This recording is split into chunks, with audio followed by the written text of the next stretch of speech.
ये कहानी एक किशोरी मैरी कैथरीन देकर उसे अपने जादू के मदद से उसे छोटी कर देती है और उसे वो कहती है कि इस कली को निम्कलो तक पहुंचा दो। इसके बाद रोनन वहां पर आता है जहां पर रानी उसके बाहों में आखिरी लफ्ज के साथ कहती है कि इतने दुखी मत हो, और इसके बाद वो इस जंगल में समा जाती है। फिर रोनन एमके से पूछता है कि रानी ने मरते वक्त तुमसे कुछ कहा था।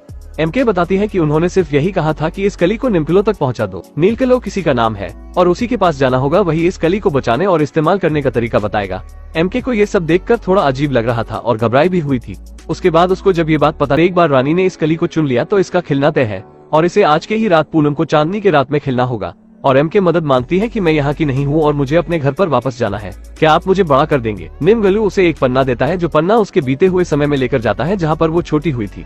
उसे रानी बता रही थी कि अगर एक बार ये कली खिल गया तो तुम अपनी दुनिया में वापस जा सकती हो। और फिर रोनन नॉर्ड को कहता है तुम यहीं पर पहरा दोगे, लेकिन रोनन के जाने के बाद नॉर्ड एमके को इम्प्रेस करने के लिए उसे हिरन के पास लेकर जाता है जहाँ पर वो दोनों बहुत सारी बातें करते हैं। और फिर इन दोनों के बीच बातें सुनकर दोनों चुप हो जाते हैं और एमके का 3 पैर वाला कुत्ता वो उन्हें देख लेता है और इनका पीछा करने लगता है, जिसका पीछा करने की वजह से उसके पिता भी उन्हें देख लेते हैं। फिर वो वैक्यूम क्लीन से एमके को उसके अंदर खींच लेते हैं और जब वो उसे देखते हैं तो उसे देखकर शॉक्ड हो जाते हैं और वहीं बेहोश हो जाते हैं। जिसके बाद एमके वो मून हैवर का सही जगह पर मार्क करके यहाँ से चली जाती है और फिर जाकर ये तीनों उस घर से बोगन्स का कवच उठाकर मैंड्रेक के इलाके में चले जाते हैं। वहाँ रोनन सारे बोगन्स का ध्यान अपनी पूरी तरह से खिलकर एक लड़की को चुनती है जो वो भी रानी की तरह बनना चाहती थी और जंगल की हिफाजत करना चाहती है। और वो लड़की रानी बनने के बाद एमके को वापस से ठीक करने की कोशिश करती है और उसे पहले जैसा बना देती है।